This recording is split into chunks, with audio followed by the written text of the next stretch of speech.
ಕೇಂದ್ರ ಸರ್ಕಾರದ ವಿರುದ್ಧ ರೈತರ ದೆಹಲಿ ಚಲೋ. ಪಂಜಾಬ್ ಹರಿಯಾಣದಿಂದ ದೆಹಲಿಯತ್ತ ರೈತರು ಆಗಮಿಸುತ್ತಿದ್ದಾರೆ.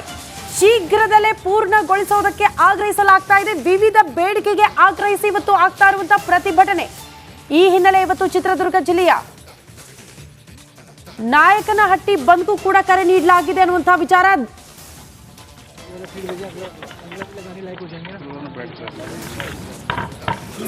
ಕೇಂದ್ರದ ವಿರುದ್ಧ ಇವತ್ತು ನೋಡಿ ರೈತರು ಆಕ್ರೋಶವನ್ನ ವ್ಯಕ್ತಪಡಿಸೋದಕ್ಕೆ ದೆಹಲಿ ಚಲೋ ಹಮ್ಮಿಕೊಂಡಿದ್ದಾರೆ.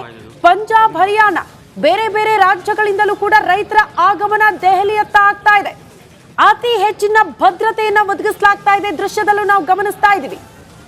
ಕಾರಣ ಈ ಹಿಂದೆಯೂ ಕೂಡ ರೈತರ ಹೋರಾಟ ಪ್ರತಿಭಟನೆ ಆದಂತಹ ಸಂದರ್ಭದಲ್ಲಿ ಅದನ್ನ ಕಂಟ್ರೋಲ್ ಮಾಡೋದಕ್ಕೆ ಸಾಧ್ಯ ಆಗಲಿಲ್ಲ ಪೊಲೀಸರಿಂದ. ಹಾಗಾಗಿ ಈ ಬಾರಿ ಅಂತ ಘಟನೆಗಳು ಮರುಕಳಿಸಬಾರದು ಅನ್ನೋ ನಿಟ್ಟಿನಲ್ಲಿ ಕೆಲ ರೈತರನ್ನ ಅರ್ಧ ದಾರಿಯಲ್ಲೇ ಬಂಧಿಸ್ತಾ ಇರೋದು, ವಶಕ್ಕೆ ಪಡೆಯುವಂತ ಕೆಲಸಗಳಾಗ್ತಾ ಇದೆ. ಅದೇ ರೀತಿ ನಮ್ಮ ಕರ್ನಾಟಕ ಮೂಲದ ರೈತರನ್ನ ಕೂಡ ಬಂಧಿಸಲಾಗಿದೆ. ನಿನ್ನೆ ಬೆಳಗ್ಗೆ ನಸುಕಿನ ಜಾವದಲ್ಲಿ ಯಾರು ಕೂಡ ಪ್ರತಿಭಟನೆಯಲ್ಲಿ ಭಾಗಿಯಾಗಬಾರದು ನಿಟ್ಟಿನಲ್ಲಿ ಒಂದಷ್ಟು ಕ್ರಮಗಳನ್ನ ಕೂಡ ಪೊಲೀಸ್ ಇಲಾಖೆಯಲ್ಲಿ ಕೈಗೊಳ್ತಾ ಇರೋದು. ಕೇಂದ್ರ ಸರ್ಕಾರ ಈಗ ಆಲ್ರೆಡಿ ಸಂಧಾನ ಸಭೆ ಮಾಡೋದಕ್ಕೆ ಪ್ರಯತ್ನ ಪಟ್ಟರೂ ಕೂಡ ಯಾಕೋದು ಫಲಿಸಿಲ್ಲ. ಸಂಧಾನ ಸಭೆ ಯಶಸ್ವಿಯಾಗಿಲ್ಲ.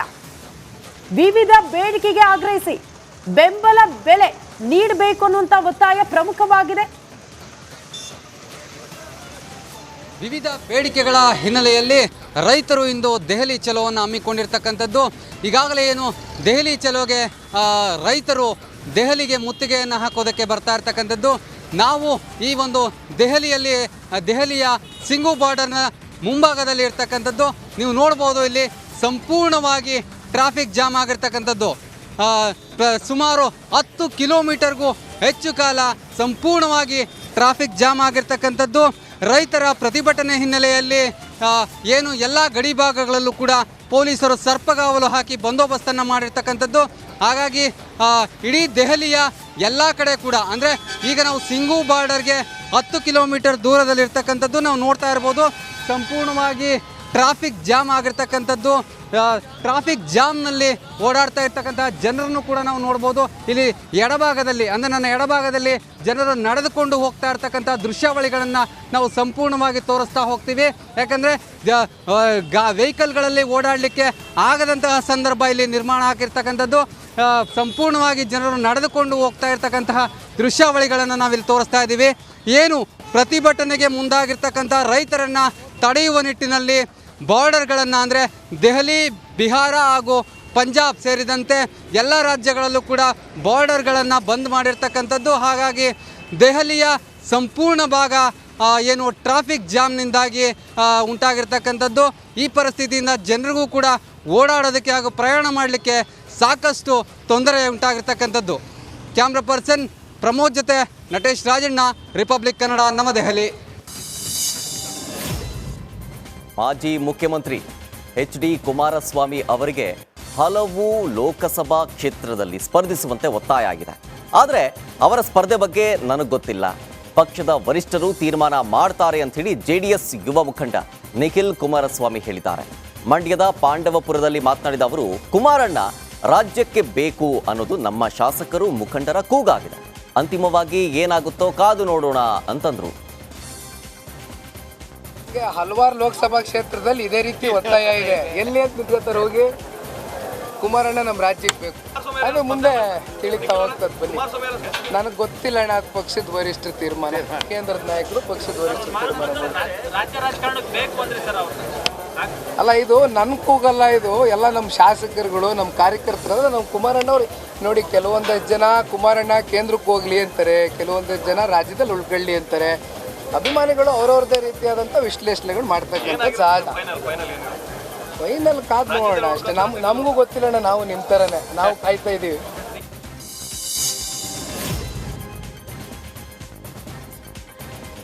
ಮಂಡ್ಯದಿಂದ ನಿಖಿಲ್ ಕುಮಾರಸ್ವಾಮಿ ಸ್ಪರ್ಧೆ ಬಗ್ಗೆ ಮಾಜಿ ಸಚಿವ ಪುಟ್ಟರಾಜು ಪ್ರತಿಕ್ರಿಯೆಯನ್ನ ಕೊಟ್ಟಿದ್ದಾರೆ. ಮಂಡ್ಯ ಜಿಲ್ಲೆಯ ನಾಯಕರು ದೇವೇಗೌಡರ ಕುಟುಂಬದಿಂದ ಸ್ಪರ್ಧೆಯಾಗಬೇಕು ಅಂತ ಒತ್ತಾಯ ಮಾಡಿದ್ದೇವೆ. ವಿಶೇಷವಾಗಿ ನಿಖಿಲ್ ಅವರೇ ಸ್ಪರ್ಧೆ ಮಾಡಬೇಕಂತ ಈಗಲೂ ನಾಳೆಯೂ ಒತ್ತಾಯ ಮಾಡ್ತೀವಿ. ಆದರೆ ಪಕ್ಷ ಏನು ತೀರ್ಮಾನ ಮಾಡುತ್ತೆ ಅದಕ್ಕೆ ನಾವೆಲ್ಲರೂ ಕೂಡ ಬದ್ಧ ಅಂತ ಹೇಳಿದ್ರು. ಕುಮಾರಣ್ಣವ್ರನ್ನ ದೇವೇಗೌಡರನ್ನ ಒತ್ತಾಯ ಮಾಡ್ತೀವಿ. ಇಲ್ಲ ನೀವಾರು ಸರಿ ಇಲ್ಲ, ಕಳೆದ ಬಾರಿ ಏನು ನಮ್ಮ ನಿಖಿಲ್ ಅವ್ರಿಗೆ ಮನಸ್ಸಿಗೆ ನಾವು ನಮ್ಮ ಜಿಲ್ಲೆ ಜನ ಎಲ್ಲೋ ಒಂದು ಕಡೆ ಹೌದು ಕುಮಾರಣ್ಣವ್ರು ಬರಲಿ ನಿಖಿಲ್ ಅಣ್ಣವ್ರು ಬರಲಿ ಹೆಚ್ಚು ನಿಖಿಲ್ ಅಣ್ಣ ಕುಮಾರಣ್ಣವ್ರನ್ನ ದೇವೇಗೌಡರನ್ನ ಒತ್ತಾಯ ಮಾಡ್ತೀವಿ. ಇಲ್ಲ ನೀವಾರು ಸರಿ ಇಲ್ಲ, ಕಳೆದ ಬಾರಿ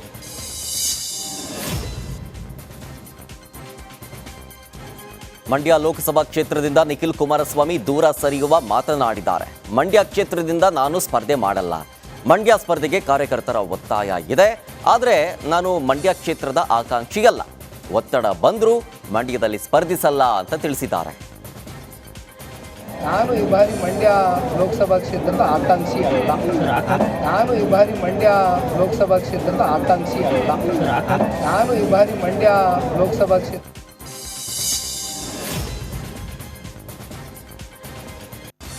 ಲೋಕಸಭಾ ಚುನಾವಣೆಗೆ ಇನ್ನೇನು ಕೆಲವು ತಿಂಗಳುಗಳು ಮಾತ್ರ ಬಾಕಿ ಉಳ್ಕೊಂಡಿದೆ. ಈ ಹಿನ್ನೆಲೆ ಚುನಾವಣಾ ಅಖಾಡ ಗರಿಗೆದರ್ತಾ ಇದೆ. ಅದರ ಭಾಗವಾಗಿ ಬೆಂಗಳೂರಿನ ಪದ್ಮನಾಭನಗರದ ನಿವಾಸದಲ್ಲಿ ಮಾಜಿ ಪ್ರಧಾನಿ ಎಚ್.ಡಿ. ದೇವೇಗೌಡರನ್ನ ಎಂಎಲ್ಸಿ ಸಿಪಿ ಯೋಗೇಶ್ವರ್ ಭೇಟಿ ಮಾಡಿದರು. ಬಿಜೆಪಿ ಜೆಡಿಎಸ್ ಮೈತ್ರಿ ಘೋಷಣೆಯ ಬಳಿಕ ಮೊದಲ ಭೇಟಿ ಇದಾಗಿದ್ದು ಸಾಕಷ್ಟು ಕುತೂಹಲ ಮೂಡಿಸಿತು.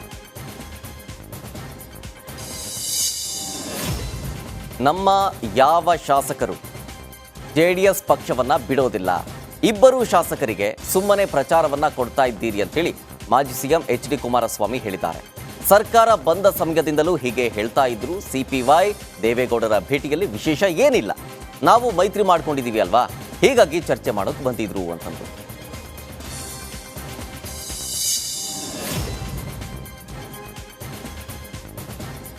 ಹಾಸನ ಟಿಕೆಟ್ ಬಿಜೆಪಿಗೆ ಸಿಗಲಿದೆ ಎಂಬ ಪ್ರೀತಂ ಗೌಡ ಹೇಳಿಕೆಗೆ ಮಾಜಿ ಸಿಎಂ ಎಚ್.ಡಿ. ಕುಮಾರಸ್ವಾಮಿ ರಿಯಾಕ್ಷನ್ ಕೊಟ್ಟರು.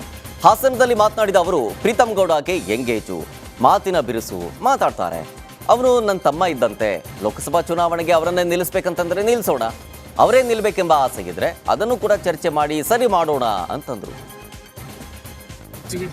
ಅವರು ನಮ್ಮ ಸ್ನೇಹಿತರೆ, ಅವ್ರನ್ನೇ ನಿಲ್ಲಿಸ್ಬೇಕು ಅಂದ್ರೆ ನಿಲ್ಸೋಣ, ಬನ್ನಿ ಅವರೇ ನಿಲ್ಬೇಕು ಅನ್ನೋ ಆಸೆ ಇದ್ರೆ ಚರ್ಚೆ ಮಾಡೋಣ, ಅವ್ರನ್ನೇ ನಿಲ್ಲಿಸ್ಬೇಕು ಅಂತ ನಿಲ್ಸೋಣ ಅಂತ.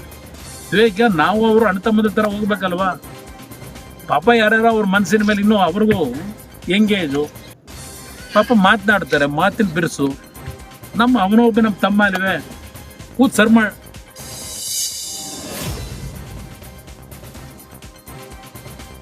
ಬಿಜೆಪಿ ಮತ್ತು ಜೆಡಿಎಸ್ ಮೈತ್ರಿಯಲ್ಲಿ ಜಟಾಪಟಿ ತಾರಕಕ್ಕೇರಿದೆ. ಪ್ರೀತಂ ಗೌಡ್ರನ್ನ ತಮ್ಮ ಅಂತ ಹೇಳಿದ ಎಚ್ಡಿಕೆ ವಿರುದ್ಧ ಸ್ವತಃ ಪ್ರೀತಂ ಗೌಡ್ರು ವಾಗ್ದಾಳಿ ನಡೆಸಿದ್ರು.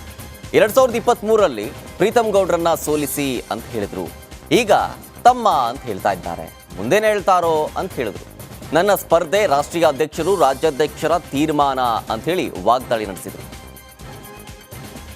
23ರಲ್ಲಿ ಪ್ರೀತಂ ಗೌಡನ್ ಸೋಲ್ಸಿ ಅಂತ ಹೇಳಿದ್ರು. ಸೋಲ್ಸಿ ಅಂತ ಹೇಳಿದಾಗಲೂ ಜನ 78,000 ಓಟ್ ಹಾಕಿದ್ದಾರೆ. ಗೆಲ್ಸಿ ಅಂದಿದ್ದ ಪಕ್ಷ ಅವರು ಶಕ್ತಿವಂತರಿದ್ದಾರೆ, ಪಾಪ 84,000 ಓಟ್ ಹಾಕಿದ್ದಾರೆ.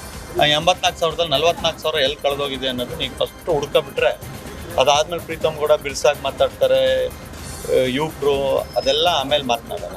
ಅಷ್ಟು ಯಾವ ರೀತಿಯಾಗಿ ಪ್ರೀತಂ ಗೌಡನ್ 23ರಲ್ಲಿ ಸೋಲ್ಸಿ ಅಂತ ಹೇಳಿದ್ರು, ಈಗ 24ರಲ್ಲಿ ತಮ್ಮ ಅಂತ ಹೇಳ್ತಿದ್ದಾರೆ, 28ರಲ್ಲಿ ಏನಂತಾರೆ ಅನ್ನೋದು ಒಂದು ಕ್ಲಾರಿಟಿ ಸಿಕ್ಕಿದ್ರೆ ಆಮೇಲೆ ಉಳಿದಿದ್ದೆಲ್ಲ ಚರ್ಚೆ ಮಾಡೋಣ.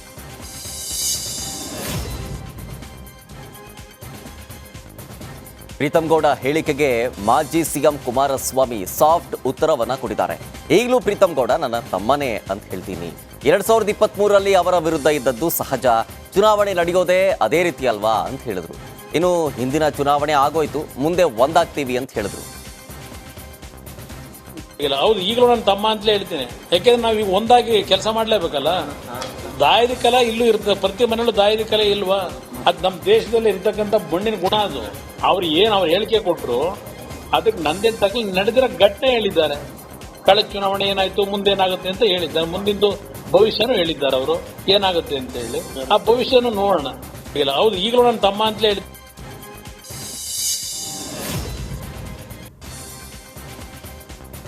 ಮಾಜಿ ಮುಖ್ಯಮಂತ್ರಿ ಬಿಎಸ್ ಯಡಿಯೂರಪ್ಪ ಫ್ಯಾಮಿಲಿ ವಿರುದ್ಧ ಶಾಸಕ ಬಸನಗೌಡ ಪಾಟೀಲ್ ಯತ್ನಾಳ್ ಮತ್ತೆ ಸಿಡಿದೇಳ್ತಾ ಇದ್ದಾರೆ.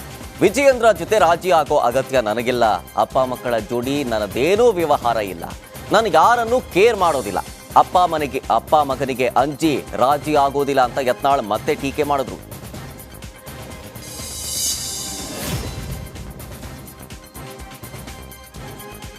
ಬಿಜೆಪಿ ಶಾಸಕಾಂಗ ಸಭೆಯಲ್ಲೂ ಶಾಸಕ ಬಸವನಗೌಡ ಪಾಟೀಲ್ ಯತ್ನಾಳ್ ವಿರುದ್ಧ ಕ್ರಮಕ್ಕೆ ಒತ್ತಾಯ ಕೇಳಿಬಂತು. ಶಾಸಕ ಯತ್ನಾಳ್ ಹೇಳಿಕೆಯಿಂದ ಪಕ್ಷಕ್ಕೆ ಮುಜುಗರ ತರುವುದರ ಜೊತೆಗೆ ಕಾಂಗ್ರೆಸ್ ನಾಯಕರ ಬಾಯಿಗೆ ಆಹಾರವಾಗ್ತಾ ಇದೆ. ಮೊದಲು ಬಸವನಗೌಡ ಪಾಟೀಲ್ ಯತ್ನಾಳ್ ಬಾಯಿಗೆ ಬೀಗ ಹಾಕಬೇಕಂತ ಬಿಜೆಪಿ ರಾಜ್ಯಾಧ್ಯಕ್ಷ ಬಿವೈ ವಿಜಯೇಂದ್ರ ಮತ್ತು ವಿಪಕ್ಷ ನಾಯಕ ಆರ್ ಅಶೋಕ್ಗೆ ಆಗ್ರಹಿಸಲಾಯಿತು. ಇದರ ಜೊತೆಗೆ ದೇಶ ವಿಭಜನೆ ಹೇಳಿಕೆ ನೀಡಿದ ಶಾಸಕ ವಿನಯ್ ಕುಲಕರ್ಣಿ ವಿರುದ್ಧ ಕ್ರಮಕ್ಕೆ ಆಗ್ರಹಿಸಲಾಯಿತು. ದೇಶ ವಿಭಜನೆ ಹೇಳಿಕೆ ಕುರಿತು ಉಭಯ ಸದನದಲ್ಲಿ ಇಡೀ ಸರ್ಕಾರವನ್ನೇ ತರಾಟೆಗೆ ತೆಗೆದುಕೊಳ್ಳೋದಕ್ಕೆ ತೀರ್ಮಾನಿಸಲಾಯಿತು. ಆ ಮೂಲಕ ವಿಧಾನಮಂಡಲದ ಸದನವನ್ನ ಸರ್ಕಾರವನ್ನ ಕಟ್ಟಿ ಹಾಕೋದಕ್ಕೆ ನಿರ್ಣಯವನ್ನ ಕೈಗೊಳ್ಳಲಾಯಿತು.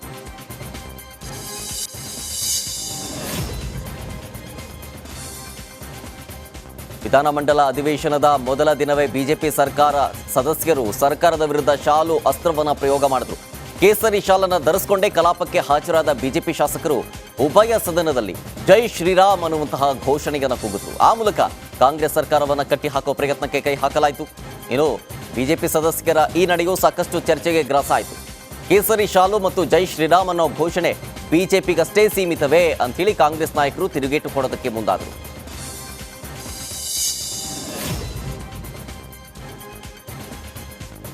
ಕೇಸರಿ ಶಾಲು ವಿಚಾರಕ್ಕೆ ಬಿಜೆಪಿ ನಾಯಕರ ವಿರುದ್ಧ ಕಾರ್ಮಿಕ ಸಚಿವ ಸಂತೋಷ್ ಲಾಡ್ ಕಿಡಿಕಾರಿದ್ದಾರೆ. ಬೆಂಗಳೂರಿನಲ್ಲಿ ಮಾತನಾಡಿರೋ ಅವರು, ನಾವು ಜೈ ಸೀತಾಮಾತೆ ಜೈ ಭೀಮ್ ಅಂತ ಹೇಳ್ತೇವೆ. ಅವರ ಅವಧಿಯಲ್ಲಿ ಕೇಸರಿ ಶಾಲು ಹಾಕಿರಲಿಲ್ಲ, ಚುನಾವಣೆ ಇದೆ, ಹಾಗಾಗಿ ಕೇಸರಿ ಶಾಲು ಹಾಕೊಂಡು ಬರ್ತಾರೆ ಅಂತ ಹೇಳಿ ವಾಗ್ದಾಳಿ ನಡೆಸಿದ್ರು.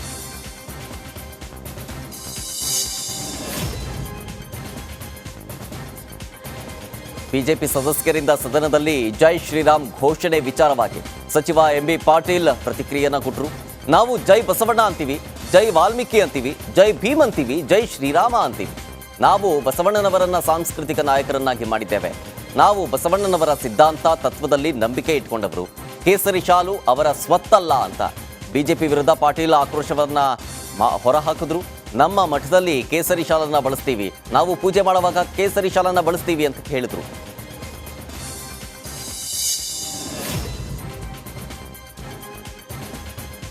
ರಾಜ್ಯಪಾಲರ ಭಾಷಣಕ್ಕೆ ವಿಪಕ್ಷ ಟೀಕೆ ವಿಚಾರಕ್ಕೆ ಉಪಮುಖ್ಯಮಂತ್ರಿ ಡಿಕೆ ಶಿವಕುಮಾರ್ ರಿಯಾಕ್ಷನ್ ಕೊಟ್ಟರು. ಬೆಂಗಳೂರಿನಲ್ಲಿ ಮಾತನಾಡಿದ ಅವರು, ಬಿಜೆಪಿಯವರು ಕೇಸರಿ ಶಾಲಾದರೂ ಹಾಕಿಕೊಳ್ಳಿ, ಕಪ್ಪಾದರೂ ಹಾಕೊಳ್ಳಿ. ಕೇಸರಿ ಶಾಲು ಇವರೊಬ್ಬರ ಆಸ್ತಿನ, ನಮ್ಮ ಗ್ಯಾರಂಟಿಗಳನ್ನೇ ಇವರು ಕಾಪಿ ಮಾಡಿದ್ದಾರೆ ಅಂತಂದ್ರು.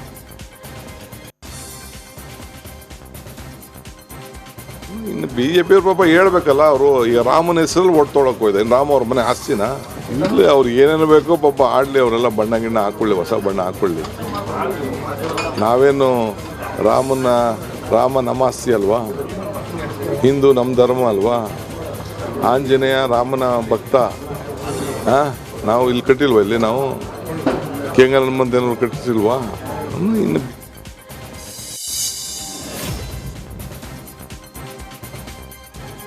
ವಿಧಾನಮಂಡಲ ಅಧಿವೇಶನದಲ್ಲಿ ಸರ್ಕಾರದ ಪಂಚ ಗ್ಯಾರಂಟಿ ಯೋಜನೆಯನ್ನ ರಾಜ್ಯಪಾಲರು ಹಾಡಿ ಹೊಗಳಿದ್ದಾರೆ. ಸರ್ಕಾರದ ಗ್ಯಾರಂಟಿ ಯೋಜನೆಗಳಿಂದ ಪ್ರಯೋಜನವಾಗಿದೆ. 5 ಕೋಟಿಗೂ ಅಧಿಕ ಜನರಿಗೆ ಗ್ಯಾರಂಟಿ ಯೋಜನೆಯಿಂದ ಲಾಭವಾಗಿದೆ. ಬಡತನದಿಂದ 5 ಕೋಟಿ ಮಂದಿ ಮುಕ್ತಿಯನ್ನ ಪಡೆಯಲಿದ್ದಾರೆ ಅಂತಂದ್ರು. मेरी सरकार ने गारंटी योजनाओं को सफलतापूर्वक लागू करके प्रतिबद्धता पूरी की है। गारंटी योजनाओं से लोगों के हाथ में पैसा आने से अर्थव्यवस्था को नई गति मिली है। एक तरफ राज्य में बड़े पैमाने पर घरेलू और विदेशी निवेश आ रहा है। इन 8 महीनों में राज्य में 77,000 करोड़ रुपए से ज़्यादा का निवेश आया है। दूसरी ओर गारंटी योजनाओं के कारण लोगों में क्रय शक्ति का नया संचय होने से आर्थिक गतिविधियों में तेजी आ रही है। इस प्रकार मेरी सरकार ने गारंटी योजनाओं को सफलतापूर्वक लागू करके प्रतिबद्धता पूरी की है।